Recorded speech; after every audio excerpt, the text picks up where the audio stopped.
மலர்ப்புதை மனம் கவிதைகள் குறித்து பேச கவிஞர் இளங்கோ கிருஷ்ணன் அவர்களை அழைக்கிறேன். சால்ட் பதிப்பகம் ஒருங்கிணைத்திருக்கிற இந்த பாராட்டு விழா நிகழ்வுக்கு வருகை தந்திருக்கிற நண்பர்கள், கவிஞர்கள், எழுத்தாளர்கள், படைப்பாளிகள் அனைவருக்கும் என்னுடைய வணக்கத்தை தெரிவித்துக் கொள்கிறேன்.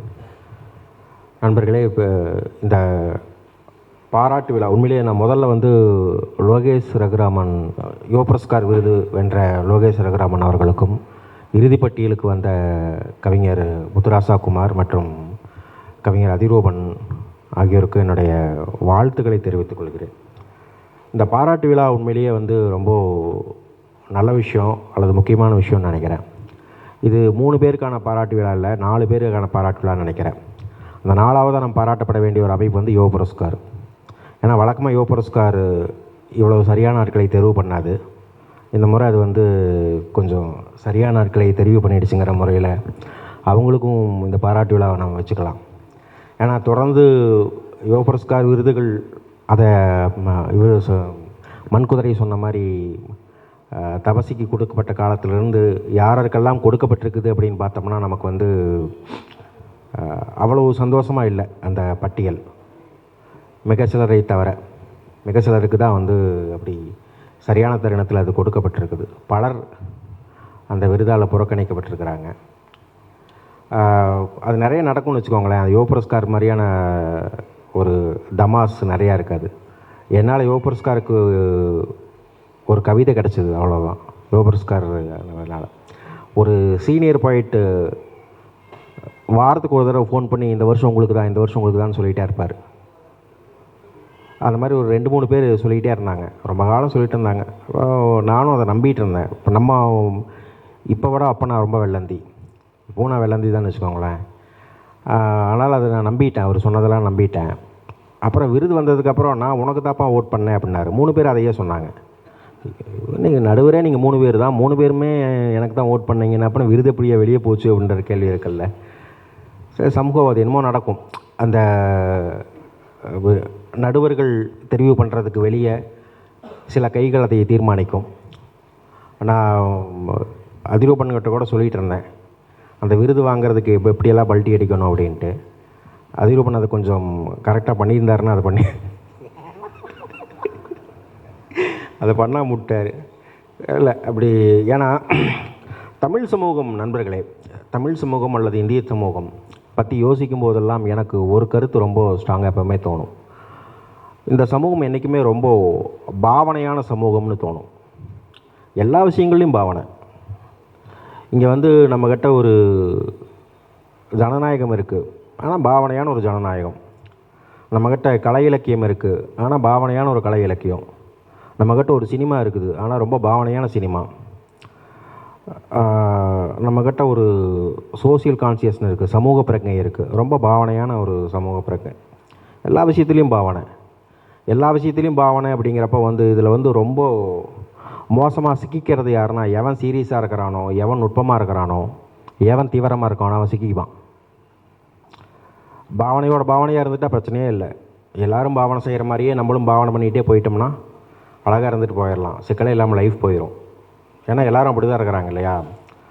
அமனமாக இருக்கிற ஊரில் கோவணம் கட்டணும் பைத்தியக்காரங்கிற மாதிரி நீங்கள் கொஞ்சம் சென்ஸோட, கொஞ்சம் நுட்பத்தோட, கொஞ்சம் தீவிரத்தோட, கொஞ்சம் பிடிவாதத்தோட, கொஞ்சம் பாவனை இல்லாமல் நேர்மையோட அல்லது கொஞ்சம் இதோடு இருந்தீங்க அப்படின்னா ரொம்ப மோசமாக சிக்கிக்கணும். பெரும்பாலும் இந்த விபத்துகளில் கவிஞர்கள், எழுத்தாளர்கள் சிக்கிப்பாங்க. இன்றைக்கி கவிஞர்களும் எழுத்தாளர்களுமே கூட அதுக்கு நல்லா பரிமாணம் அடைஞ்சிட்டாங்க. அந்த பாவனைக்குள்ளே எப்படி பழகணுங்கிறது தெரிஞ்சுக்கிட்டாங்க. பாருங்கள், மேடைகளெல்லாம் நல்லா பேசுகிறேன் பாருங்களேன். சுந்தரம்சாமி காலத்தில் மேடையிலெல்லாம் பேசவே கூடாது அப்படிம்பாங்க. ஐயோ பேசினா சரஸ்வதி வரமாட்டா அப்படிம்பார் சுந்தரம்சாமி.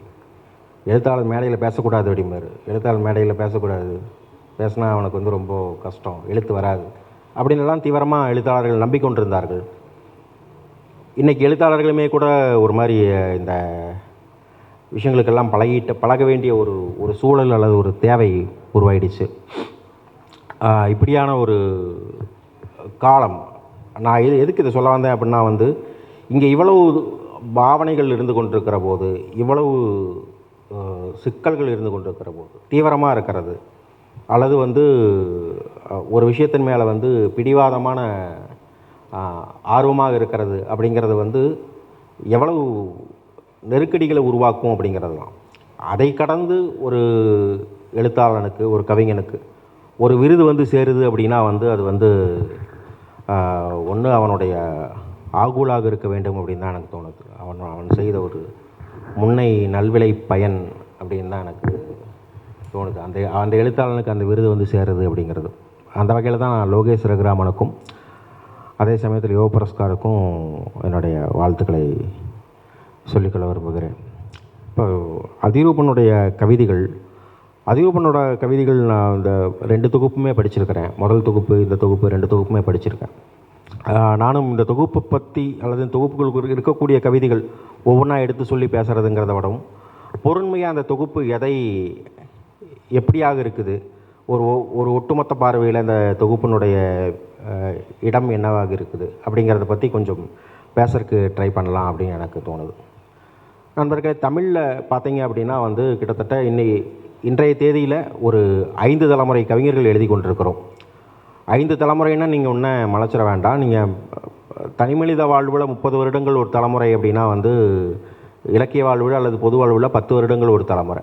ஒவ்வொரு 10 வருடங்களும் காலநிலைகள் மாறும், மனநிலைகள் மாறும், அதனுடைய சூழ்நிலைகள் மாறும். அப்படிங்கிறப்போ கலை இலக்கிய போக்குகளில் அது சினிமாவாக இருந்தாலும் சரி, அரசியலாக இருந்தாலும் சரி, இலக்கியமாக இருந்தாலும் சரி, அதில் வந்து அதனுடைய போக்குகள் மாறும் 10 வருடங்களுக்கு ஒரு முறை.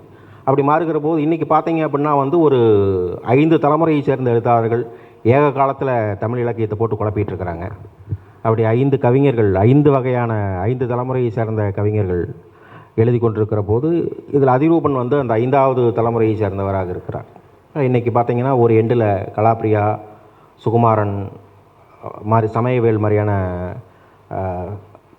சீனியர் மோஸ்ட் கவிஞர்கள் எழுதி கொண்டிருக்கிறார்கள். இந்த எண்டில் வந்து அதிரூபன், விஷ்ணுகுமார், ராம் சந்தோஷ், துரை மாதிரியான யங்ஸ்டர்ஸ் எழுதிட்டு இருக்கிறாங்க. இந்த 5 தலைமுறை ஆட்களுடைய கவிதைகளும் ஒன்றா அப்படின்னா அந்த 5 தலைமுறை ஆட்கள் கவிதைகளுமே வேறு. ஒவ்வொரு காலகட்டத்துக்குமான அழகியல் கோட்பாடுகள், ஒவ்வொரு காலகட்டத்துக்குமான வாழ்வியல் கோட்பாடுகள், ஒவ்வொரு காலகட்டத்துக்குமான சமூகவியல் கோட்பாடுகள் அவர்களுடைய கவிதைகளை வந்து ஆதிக்கம் செலுத்துச்சு. இதற்கு வெளியே அவர்களுடைய தனிமனித வாழ்வியல் அனுபவம் அல்லது பார்வை அல்லது நோக்கு, அது வந்து அவர்களுடைய கவிதைகளை வந்து ஒவ்வொருவருடைய கவிதையை ஒவ்வொரு மாதிரி பாதித்தது அப்படிங்கிற மாதிரி ஒரு கணக்கு நம்ம சொல்லலாம். அப்படி சொல்கிறப்போ வந்து அதிரூபனுடைய காலத்தைனுடைய போக்கு பெரும்போக்காக அல்லது பொதுப்போக்காக என்ன இருக்குது அப்படின்னு சொன்னால், மண்குதிரை சொன்ன மாதிரி நிறையா ஒக்காபுலரிஸ் நிறைய இருக்குது. வேறு சமூகங்களை சேர்ந்த, வேறு வாழ்வியல் பின்புலங்களை சேர்ந்த, வேறு பண்பாட்டு பின்புலங்களை சேர்ந்த கவிஞர்கள் இவர்கள். யாருக்குமே ஒரே நிலமோ பண்பாடோ வாழ்வோ கிடையாது. எல்லாம் வேறு இடங்கள்லேருந்து வராங்க. ஆனால் அப்படி வருகிற போது அவர்கள் அந்த மண்ணினுடைய வாழ்விலிருந்து வராங்க, அந்த நிலத்தினுடைய வாழ்விலிருந்து வராங்க. அப்படிங்கிறப்போ அந்த நிலத்தினுடைய கலை சொற்களை, அந்த நிலத்தினுடைய வாழ்வியல் பொருட்களை, அந்த நிலத்தினுடைய உரி பொருட்களை எடுத்துகிட்டு வராங்க. அப்படி தான் அதிரூபனோட கவிதைகளில் பார்த்திங்கன்னா வந்து கடல் வந்து ஒரு அரூபமான ஒரு படிமம் போல சில கவிதைகளில் வெளிப்படையாக இருக்கக்கூடிய ஒன்றாக இருக்கிறது. இது அதிரூபனுடைய, ஏன்னா அதிரூபன் ராமேஸ்வரம் மாதிரியான ஒரு கடல் பகுதியிலிருந்து வரக்கூடிய ஒரு கவிஞர். அப்படிங்கிறப்போ அவருடைய கவிதைகளில் அதற்கான இது தூக்கலாக இருக்குது. முத்துராசா குமாரோடைய கவிதைகள் பார்த்திங்க அப்படின்னா வந்து அவர் வாழ்ந்து கொண்டிருந்தக்கூடிய அவர் பிறந்து வளர்ந்த நிலத்தினுடைய கலை சொற்கள் அதிகமாக இருக்கிறத பார்க்கலாம். இப்போ இந்த போக்கு வந்து இப்போ ஆரம்பித்தது கிடையாது. இந்த போக்கு கிட்டத்தட்ட வந்து இதற்கு ஒரு 3 தலைமுறைக்கு முன்னாடியே, கிட்டத்தட்ட வந்து 2000கள் எழுத வந்த கவிஞர்கள்கிட்டயே இது வந்து ஒரு தொடக்க நிலை போக்காக உருவாச்சு. நிறையா கலை சொற்களை உள்ளே கொண்டு வர்றது, கலை சொற்கள் அல்லது ஒக்காபுலரிஸ் நிறைய உள்ளே கொண்டு வர்றது. உதாரணத்துக்கு அதற்கு முன்னாடி எழுதி கொண்டிருந்தவர்களுடைய கவிதைகளில் பனைமரம் அப்படின்னு ஒரு வந்துச்சு அப்படின்னா வந்து அது வெறும் பனைமரமாக இருக்காது. அதாவது தெருவில் நாம் பார்க்கக்கூடிய ஒரு பனைமரமாக இருக்காது. அல்லது வந்து அதில் ஒரு ஆமை ஓடு அப்படின்னு ஒரு வரி வந்துச்சு அப்படின்னா வந்து அந்த ஆமை ஓடுங்கிறது வந்து நாம் வழக்கமாக ஒரு கடற்கரையில் பார்க்கக்கூடிய ஒரு செத்துப்போன ஒரு ஆமையினுடைய ஒரு ஓடாக மட்டுமே இருக்காது. அதுக்கு அதை கடந்து ஒரு குறியீட்டு பண்பு ஒன்று இருக்கும். அதை கடந்து ஒரு உள்ளார்ந்த ஒரு உவமை ஒரு பண்பு ஒன்று இருக்கும். அதை வைத்து தான் இதை புரிந்து கொள்ள வேண்டியது இருக்கும். நீங்கள் அது நேரடியாக ஒரு பனை மரத்தை பனைமரம்னு எடுத்துக்க முடியாது, ஒரு கரிச்சான் குருவியை கரிச்சான் குருவின்னு எடுத்துக்க முடியாது. அதற்கு வந்து ஒரு குறியீட்டு பண்பு ஒன்று இருக்கிறது அப்படிங்கிறது வந்து முந்தைய தலைமுறை இருந்த கவிஞர்களில் அதிகமாக இருந்துச்சு. ஆனால் இப்போ எழுதி கொண்டிருக்கக்கூடிய கவிஞர்களுடைய கவிதைகளில் அது கிட்டத்தட்ட நான் முன்னாடி சொன்ன மாதிரி ஒரு 2 தலைமுறைக்கு முன்னாடி அது உருவாகி வந்ததுனாலுமே கூட இப்போ ரொம்ப அது கண்ணுக்கு தெரிகிற மாதிரி இருக்குது. இந்த கவிதைகளில் இந்த கலை சொற்கள் அதிகமாக இருக்கிறத பார்க்கலாம். அதிரூபனோட கவிதைகள்லேயும் அந்த பண்பு இருக்குது. நிறையா ஒரு முன்னு சொன்ன மாதிரி ஒரு பனைமரம் வருகிறது, ஒரு கடல் வருது, ஒரு முத்துச்சிப்பி வருது, ஒரு வகை வகையான மீன் வருது. இவருடைய அடுத்த தொகுப்புக்கு பெயரே வந்து ஒரு மீனுடைய பெயரை தான் வந்து தன்னுடைய தொகுப்புக்கு பெயராக வச்சுருக்காரு. இப்படி வகை வகையான மீன் இனங்கள் வருது. இது எல்லாமே வருது. இது எல்லாத்துக்குமே வந்து குறியீட்டு தரமான அர்த்தங்கள் ஏதாவது இருக்கா அப்படின்னு கேட்டால் வந்து அதிரூபன் அந்த இடத்துல தான் மற்ற 5 பேர்கிட்டருந்து வேறுபடுறார். மற்ற அவருடைய சமகாலத்தை சார்ந்த கவிஞர்கள்கிட்டருந்து வேறுபடுறார். இப்போ உதாரணத்துக்கு முத்துராசகுமாரோட கவிதைகளில் இடம்பெறக்கூடிய ஒரு பனைமரம் அல்லது வெயிலுடைய கவிதைகளில் இடம்பெறக்கூடிய ஒரு பனைமரமாக மட்டுமே இருக்குது. அதற்கு வேறொரு வகையான குறியீட்டு தரமான அர்த்தம் ஒன்றும் கிடையவே கிடையாது. ஆனால் அதிரூபனோட கவிதைகளில் இந்த 2 பண்புமே இருக்குது. அதிரூபன் ஒரு கவிதையில் பனைமரம் சொல்கிற போது அவர் பனைமரத்தை தான் சொல்கிறார், வேற ஒன்று சொல்கிறதே இல்லை. ஆனால் இன்னொரு கவிதையில் பனைமரம் சொல்கிற போது அவர் பனைமரத்தை மட்டுமே சொல்லலை, வேற ஒன்றையும் சொல்கிறார். இந்த பண்பு வந்து அதிரூபனை வந்து அவருக்கு முந்தைய தலைமுறையில் இருக்கக்கூடிய கவிஞர்களிட்டிருந்து வித்தியாசப்படுத்தக்கூடிய ஒரு பண்பாக இருக்குது. இந்த 2மே அவர்கிட்ட இருக்குது.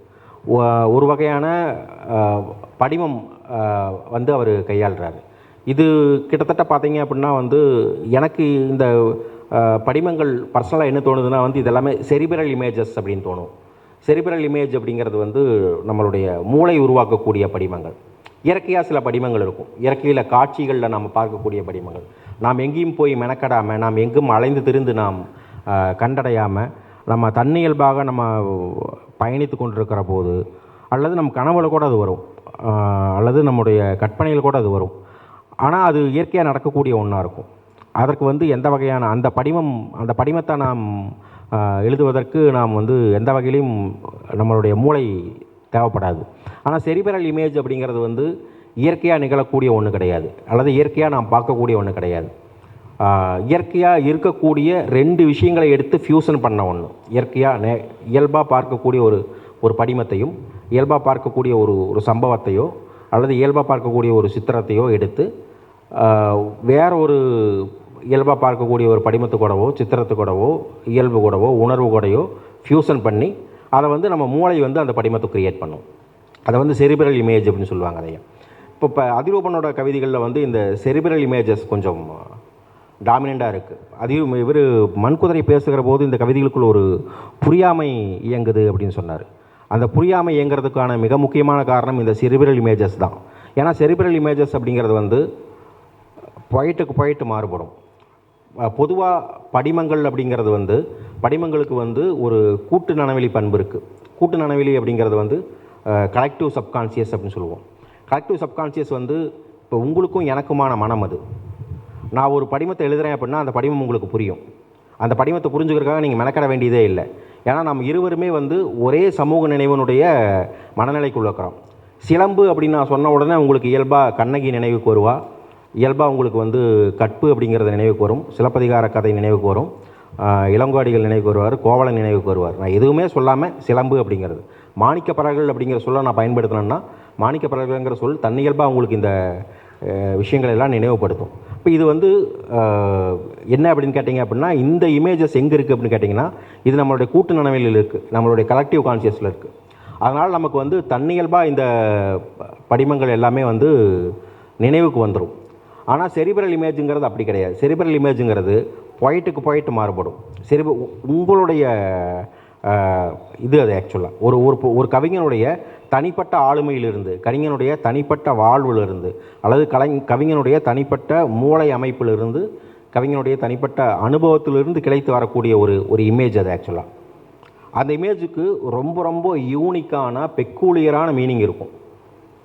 அந்த மீனிங்கை போய் நம்ம ரீச் பண்ணுறது ரொம்ப கஷ்டமாக இருக்கும். அதே மாதிரியான அனுபவமோ அதே மாதிரியான வாழ்வியலோ அதே மாதிரியான மனநிலையோ இன்னொரு மனிதனுக்கு, ஒரு வாசகனுக்கு நேர்ந்தால் மட்டும்தான் அவனால் அந்த அனுபவத்தை போய் அடையவே முடியும். இல்லாட்டி அந்த இமேஜ் வந்து யாராலும் தொடப்படாத ஒன்றா, யாராலும் புரிந்து கொள்ளப்படாத ஒன்றா, யாராலும் நெருங்கவே இல்லாத ஒன்றா அப்படியே தனிச்சு கிடக்கும். அது வந்து செரிபிரல் இமேஜினுடைய சிக்கல்களில் ஒன்று. அதிரூபனுடைய நிறையா கவிதைகளில் இந்த செரிபிரல் இமேஜ் இந்த தொகுப்பில், அடுத்த தொகுப்பில் இந்த அளவுக்கு கிடையாது. அடுத்த தொகுப்பு இன்னும் நெகிழ்வாக இருக்குது. பட் இந்த தொகுப்பு பொறுத்த வரைக்கும் அந்த பண்பு அதிகமாக இருக்கிறங்காட்டிக்கு நமக்கு வந்து அந்த கவிதைகளை வந்து புரிந்து கொள்வதற்கு அப்படிங்கிறது வந்து கொஞ்சம் சிக்கலானதாக இருக்குது. இப்படியாக அதிரூபன் வந்து சமகாலத்தினுடைய குரலுக்கு முகம் கொடுப்பவராக, அதாவது நான் சொன்ன மாதிரி நிறையா ஒக்காபுலரிஸ் அதிகமாக பயன்படுத்தி, நிறையா கலை சொற்களை நிறையா பயன்படுத்தி, இந்த சமகாலத்தினுடைய ட்ரெண்டுன்னு வார்த்தையை பயன்படுத்தலாமான்னு எனக்கு தெரியல, அல்லது இந்த சமகால போக்கு அப்படிங்கிறதுக்கு வந்து முகம் கொடுப்பவராக இருந்து கொண்டிருந்தாலுமே கூட அவர் வந்து முந்தைய தலைமுறையை சார்ந்த, சொல்லப்போனால் பிரமீல் மாதிரியான அதுக்கு முந்தைய காலகட்டத்தை சார்ந்த கவிஞர்களுடைய தலைமுறையை சார்ந்த கவிஞர்களைப் போல படிமங்களை கையாளுகிறவராக இருக்கிறார்.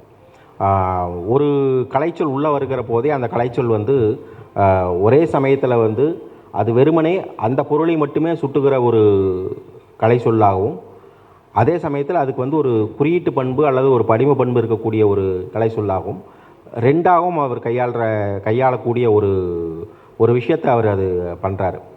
அப்புறம் இந்த செரிபிரல் இமேஜ், நான் ஒரு பீயிங் அ பொயட், நான் வந்து அதிரூபனுக்கு ஒரு என்ன சொல்ல முடியும் அப்படின்னு நினச்சேன்னா வந்து இந்த செரிபிரல் இமேஜுங்கிறது வந்து ஒரு கேம் அல்லது ஒரு விளையாட்டு. பல தருணங்களில் வந்து இந்த செரிபிரல் இமேஜ் செஞ்சு பழகினோம்னா இந்த விளையாட்டு நம்ம நிறுத்தவே மாட்டோம். இது திரும்ப திரும்ப நம்ம செஞ்சு பார்த்துட்டே இருப்போம். செரிபிரல் இமேஜை வந்து பெரும்பாலும் ஐரோப்பிய கவிஞர்கள் அதிகமாக முதலாக பயன்படுத்தினதும் அவர்கள் தான். இந்தியாவிலும் நிறைய பேர் பயன்படுத்தியிருக்கிறாங்க. கம்பனெல்லாம் கூட பயன்படுத்தியிருக்காரு. ஆனால் அதுக்கெல்லாம் ஒரு இது இருக்கும். ஆனால் இப்போ முக்கியமான ஒரு விஷயம் என்ன அப்படின்னு கேட்டிங்கன்னா வந்து இந்த செரிபிரல் இமேஜை எங்கேயெல்லாம் நம்மளால் வந்து ஃபிலாசபிக்கலாக அதை வந்து நம்ம வந்து ஒரு விஷயத்தோட லிங்க் பண்ண முடியுமோ, தத்துவார்த்தமாக அல்லது வந்து ஒரு உயர்வான இந்த இடத்துல கொண்டு போய் நம்மளால் அதை வந்து நிகழ்த்த முடியுமோ அந்த இடங்களில் அதை பயன்படுத்தியிருக்காங்க. அந்த செரிபிரல் இமேஜை யூஸ் பண்ணியிருக்கிறாங்க.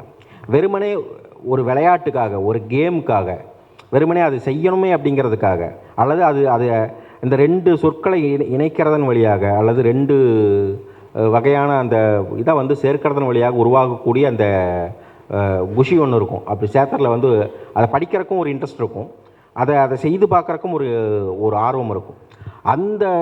அது கொடுக்கக்கூடிய கிளர்ச்சிக்காக அல்லது அது கொடுக்கக்கூடிய ஒரு ஆர்வத்துக்காக ஒரு செரிபிரல் இமேஜை வந்து ஒரு பொயட்ரியில் க்ரியேட் பண்ணுறது அப்படிங்கிறத வந்து நாளடைவில் பின்னாடி வரக்கூடிய ஒரு வாசகன் வந்து அதில் வந்து அதிருப்தி அடைகிறதுக்கு வாய்ப்பு இருக்குது.